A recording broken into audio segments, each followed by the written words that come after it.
আসসালামু আলাইকুম রহমতুল্লাহি ওয়া আজ আপনাদের সামনে আলোচনা করব তালবিনা নিয়ে। তালবিনা কি, তালবিনার উপকার নিয়ে আজকে আলোচনা করব।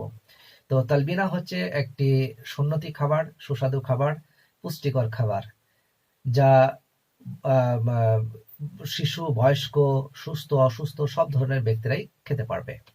তালবিনার উপকার সম্পর্কে বলার আগে একটা বিষয় আমাদেরকে আলোচনা আহ, বা জানা থাকা আমাদের সকলের দরকার বা জরুরি। সেটা হচ্ছে কি যে পৃথিবীতে যত প্রকার রোগ আছে, ব্যাধি আছে, মহামারী আছে, অসুখ আছে, সবগুলা কিন্তু আল্লাহ পাকের পক্ষ থেকে আসে।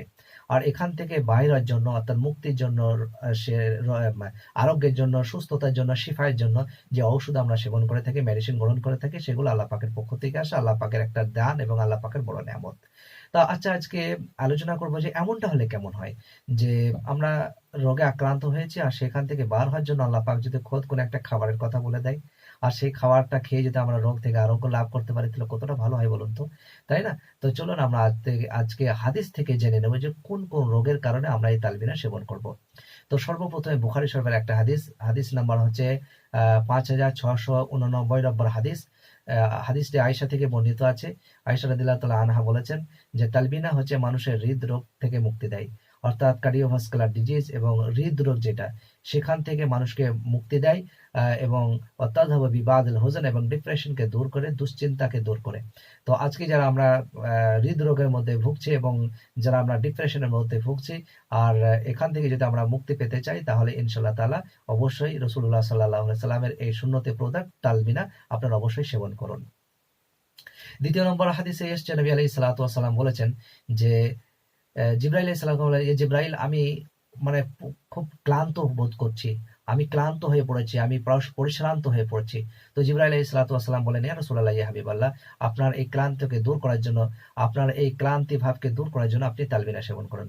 রাসূলুল্লাহ সাল্লাল্লাহু আলাইহি সাল্লাম তালবিনা সেবন করলেন এবং ওনার ক্লান্তি দূর হয়ে গেল।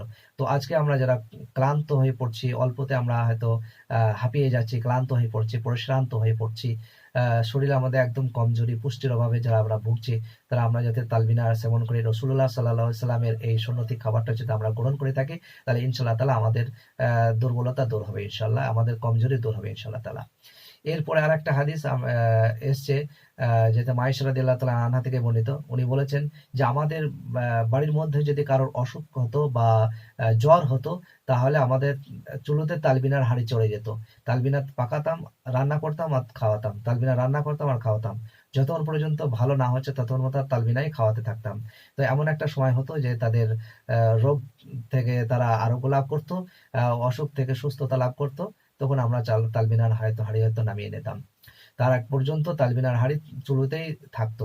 এছাড়াও রাসূলুল্লাহ সাল্লাল্লাহু আলাইহি সাল্লাম আরেকটা হাদিস, তাহলে এখানে জ্বর বলুন, যাদের আমরা জ্বরের মধ্যে ভুগছি, এই জন্য ওষুধ সেবন করুন, ঠিক আছে, কিন্তু জ্বর হলে পরে অবশ্যই তালবিনা সেবন করুন। কারণ রাসূলুল্লাহ সাল্লাল্লাহু আলাইহি সাল্লামের এই সুন্দর ট্রিটমেন্টটা, রাসূলুল্লাহ সাল্লাল্লাহু আলাইহি সাল্লামের এই নবাবী নুসখাটা, রাসূলুল্লাহ সাল্লাল্লাহু আলাইহি সাল্লামের এই সুন্নতি খাবারটা গ্রহণ করুন, খেতেও টেস্টি, পেট ভরবে, তার সঙ্গে সঙ্গে জ্বর থেকে মুক্তি পেয়ে যাবেন। এরপরে আরেকটা হাদিস এসছে, নবী আলাইহিস সালাতু ওয়াস সালাম বলেছেন যে তোমরা তালবিনা সেবন করতে থাকো। তালবিনা সেবন করলে কি হবে, যে তোমাদের শরীরের মধ্যে যা আবর্জনা আছে সেগুলো বেরিয়ে যাবে। একটা হাদিসে এসছে, নবী আলাইহিস সালাতু ওয়াস সালাম বলেছেন যে তালবিনা সেবন করলে, তোমরা তালবিনা সেবন করতে থাকো, কারণ তালবিনা সেবন করলে তোমাদের শরীরের মধ্যে যা আবর্জনা, ময়লা ভরা আছে, সেগুলো বাইর হয়ে যাবে। যেমন তোমাদের মহিলারা মুখটাকে পরিষ্কার করে পানি দিয়ে, অর্থাৎ তোমাদের মহিলারা মুখে পানি দিয়ে যেমন মুখটা পরিষ্কার করে ময়লা দূর করে, ঠিক সেরকম ভাবে তালবিনা খেলে তোমাদের ভিতরে যা মানে আভ্যন্তরীণ যেগুলো আহ ময়লা আবর্জনা, সেগুলো তোমাদের শরীর থেকে বাইর হয়ে যাবে।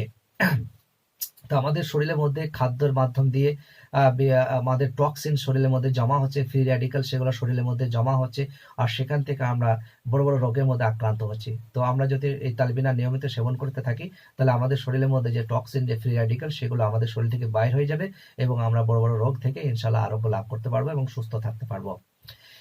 আরেকটা হাদিস এসছে, নবী আলাইহিস সালাতু ওয়াস সালামের কাছে যদি কেউ পেটের সমস্যা নিয়ে হাজির হতো, কেউ হয়তো আলসার নিয়ে, কেউ গ্যাস্ট্রিক সমস্যা নিয়ে, কেউ হয়তো আপনার বদ হজম নিয়ে বা খিদে মানে না হওয়া নিয়ে, যে বিভিন্ন পেটের সমস্যা নিয়ে রাসূলুল্লাহ সাল্লাল্লাহু আলাইহি সাল্লামের কাছে যখন কেউ আসতেন, রাসূলুল্লাহ সাল্লাল্লাহু আলাইহি সাল্লাম সেই জামানায় উন্নত মানের খাবার হিসাবে তালবিনা সেবন করতে দিতেন। আর এই তালবিনা সেবন রাসূলুল্লাহ সাল্লাম তালবিনা সেবন করতে দিতেন, আর এই তালবিনা সেবনের মাধ্যমেই তাদের পেটের যাবতীয় রোগ তাদের ভালো হয়ে যেত, গ্যাস্ট্রিক আলসার ভালো হয়ে যেত, পেপটিক আলসার ভালো হয়ে যেত, গ্যাস্ট্রিক সমস্যা ভালো হয়ে যেত, এবং তাদের বদ হজম ভালো হয়ে যেত, বুক জ্বালা ভালো হয়ে যেত, পেটের মধ্যে বায়ু জমা ভালো হয়ে যেত, এবং কোষ্ঠকাঠিন্য ভালো হয়ে যেত। তো আলহামদুলিল্লাহ, আর আজকে আমরা যারা এই ধরনের রোগে ভুগছি, তো আমরা তালবিনা সেবন করলে কিন্তু এই ধরনের রোগ থেকে মুক্তি লাভ করতে পারবো ইনশাল্লাহ তাআলা। এছাড়াও তালবিনা সম্পর্কে আরো অনেক হাদিসের সমর্থন পাওয়া যায়। যাই হোক, মানে স্বল্প সময়ের কারণে আর ভিডিও অনেক লম্বা হয়ে যাওয়ার কারণে আমি সেগুলো আর বলছি না। তো মেনলি আজকে আমরা যারা হয়তো ডিপ্রেশন, অ্যাংজাইটির মধ্যে ভুগছি, বা আমাদের আমরা যারা হৃদরোগের মধ্যে ভুগছি, তারপর আমরা যারা বারবার জ্বর হচ্ছে আমাদের, তারপর আপনার কি বলে অ্যালার্জিক সমস্যা যাদের আছে, বা যাদের কি বলে অতিরিক্ত শরীরের মধ্যে টক্সিন জমে গেছে, ইউরিক অ্যাসিড জমে গেছে, ফ্রি রেডিক্যাল জমে গেছে, সেগুলাকে পরিষ্কার করার জন্য আমরা তালবিনা সেবন করতে পারি। তার সঙ্গে পেটের যাবতীয় রোগ গোলযোগ থেকে আমরা মুক্তির জন্য তালবিনা সেবন করতে পারি।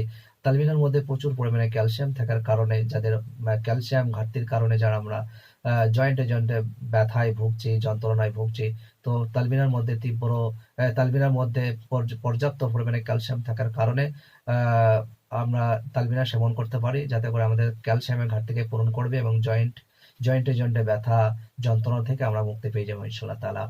তো আলহামদুলিল্লাহ, আপনারা সবাই তালবিনা সেবন করবেন। দেখুন, তালবিনা কয়েকটা জিনিস নিয়ে একটা তৈরি, যেমন কাজু বাদাম, আলমন্ড বাদাম, তার সঙ্গে আপনার পিস্তা বাদাম, তারপরে আপনার হচ্ছে ড্রাই ডেট শুকনো খেজুর, দুধ, এবং তার সঙ্গে আছে আপনার জব।